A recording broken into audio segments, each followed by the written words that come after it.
Now listen. You may have heard these words before, but I'll teach you what they really mean. Go beyond! Plus!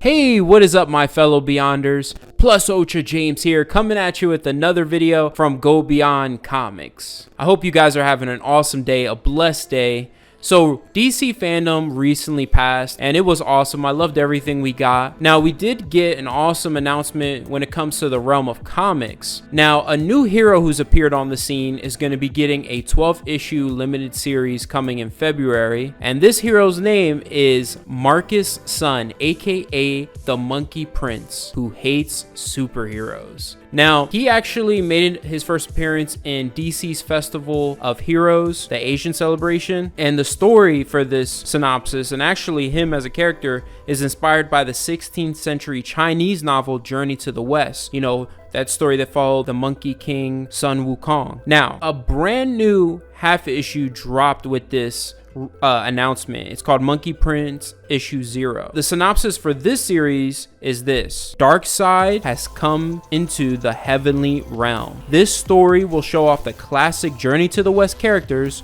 Sun Wukong, King Bull Demon, Princess Iron Fan, Red Boy, and Erlang-Shen, defending the heavenly realm against Darkseid, his generals, and his army of parademons. In this video, I'm going to cover his first appearance, the Monkey Prince who hates superheroes, and then I'm going to go right into Monkey Prince issue 0. Now, with that being said, let's get into this character. So the story opens up in Dr. Sivana's secret hideout somewhere in Philadelphia. Dr. Sivana has finally captured Shazam, and Shazam says to Dr. Sivana that he's finally defeated him after all these years. Now, could he tell him his plans? Dr. Sivana replies saying he's going to use this thermo laser cannon to open up his chest and take his heart. He goes into even more graphic detail, saying he's going to cook it in bone broth, then eat it slowly with garlic salt. Like, man, this even makes his henchmen want to vomit. Then Shazam says something strange here. You know, he says after reading his Wikipedia, then corrects himself saying, I mean, after fighting you all these years, cannibalism isn't your style. That's more of the style of demons, who are always after the hearts of saints and heroes,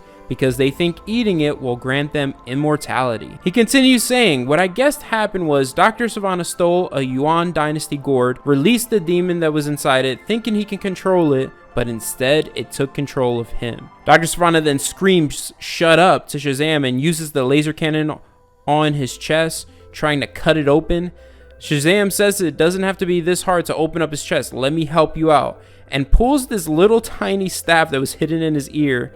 Then it enlarges and he stabs himself, telling Sivana if he wants hearts, here. And then out of nowhere, all these Valentine's Day candy hearts come out. And he grabs one of them and it says, you suck on it, and gives it to Sivana. Sivana sees that Shazam has a tail. We find out this isn't Shazam at all, but the Monkey Prince who hates superheroes in disguise, who I'm just gonna call Marcus from now on, who says don't tell his Shifu about his tail, he's got to keep up his shape-shifting exercises. Sivana then orders his henchmen to kill him. They begin shooting at the Monkey Prince, who easily deflects them and tells them their puny ray guns are no match for his Jingu Bang. One of the bullets hits a bomb and it explodes. Marcus then saves Sivana's henchmen, and as he is looking through the rubble, he sees Sivana survived, the explosion having knocked the demon out of him. One interesting thing that he says to himself here is that people are always scared of him, even when he's saving them, but he thinks it's better than them not looking at him at all. Out of nowhere, Shifu Pigsy appears, telling Marcus he's worse than his father. Dude, Shifu Pigsy here looks like a big, you know, big-eared Majin Buu. Like, this is awesome. I'm just gonna call him Shifu Pig from now on. I think it's safe to say, or really safe to assume, that Shifu Pig is referring to Sun Wukong, the Monkey King, being his father. Marcus replies that his old traveling buddy is not his dad. He doesn't care where his DNA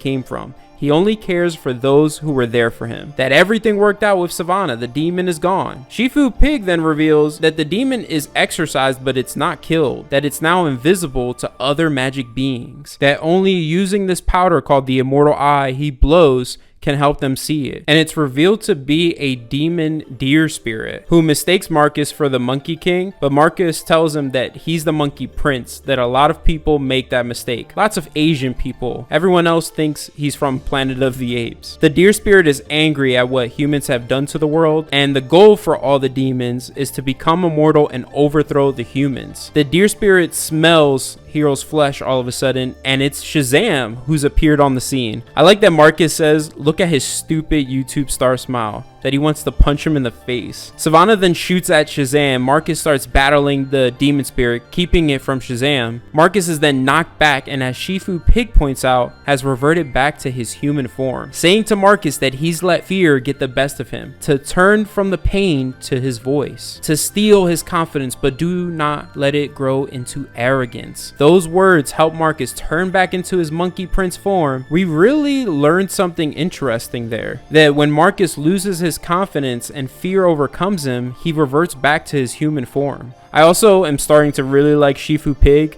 because he's just giving me like Uncle Iroh vibes. He tells Marcus to give the demon a proper whooping after he reverts back to his monkey form. Shazam defeats Savannah, and then the demon spirit bites Shazam's head off out of nowhere. Well, doesn't bite it off, but it's got its jaws all around his head. Shazam thinks it's Marcus. Savannah escapes, and Marcus strikes the demon from behind, vanquishing it for good, saving Shazam in the process. Shazam then confronts Marcus, asking if him and Shifu are Savannah's new partners, that he's gonna take them in. We then learn why Marcus hates superheroes. He goes off on Shazam, telling him, you superheroes think you're better than everyone else because you have fancy powers and fancy capes, and you think that makes you judge of what's right and wrong. As he's saying all this, we see Marcus begins to glow, and Shifu Pig says in the background to him, confidence, not arrogance. Marcus out of nowhere then blasts Shazam back, yelling that he's the mother flipping Monkey Prince, that he's better than Shazam and all the other superheroes and can beat every one of them. Shifu Pig tells Marcus he could destroy half of downtown again, and then he starts to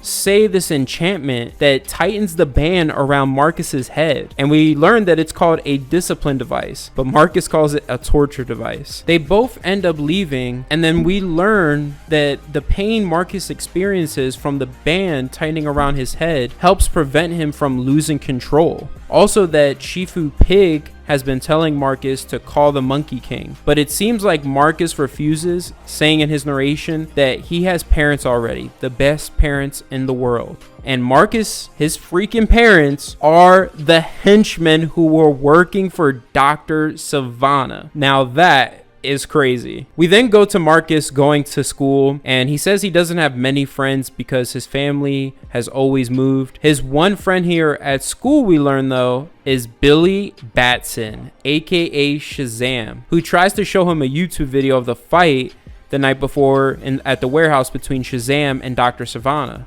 But Marcus simply says he's not a fan of superheroes, that superheroes suck. From there, we then go to Monkey Prince issue 0. The issue opens up with Marcus battling parademons and destroying their nests after failing to fully keep up his disguise as one of them because of his tail again, as Shifu Pig points out, just like when he was Shazam. So he still hasn't got down his shape-shifting ability at this point. Marcus asks Shifu Pig how he know the nest was there, and Shifu reveals to him that him and Sun Wukong battled them before.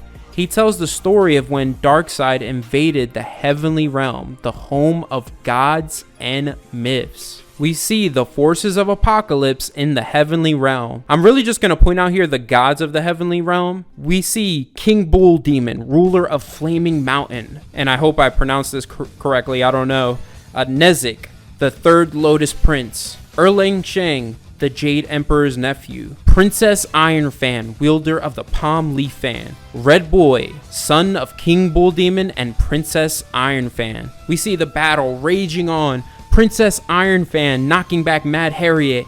King Bull Demon punching Calibac in the face when trying to attack his wife from behind. Big Barda attacks Red Boy from behind, and as she goes to finish him off, the Monkey King, ruler of Flower Fruit Mountain, saves him and arrives along with Shifu Pig, who at this point is a reformed demon, which is something new we learn about him. In this discussion during the battle between Monkey King and King Bull Demon, we get a reference to the events that took place in the Journey to the West novels, where in the early chapters, they both became sworn blood brothers, but eventually King Bull Demon became the main antagonist of the story. They both battled, and Sun Wukong, the Monkey King, eventually defeated him with the help of Buddha's warrior guardians. As the battle continues to rage on, a boom tube appears, and it's none other than the powerful Darkseid himself who comes out of it, telling the heavenly realm that he is Darkseid, ruler of Apokolips,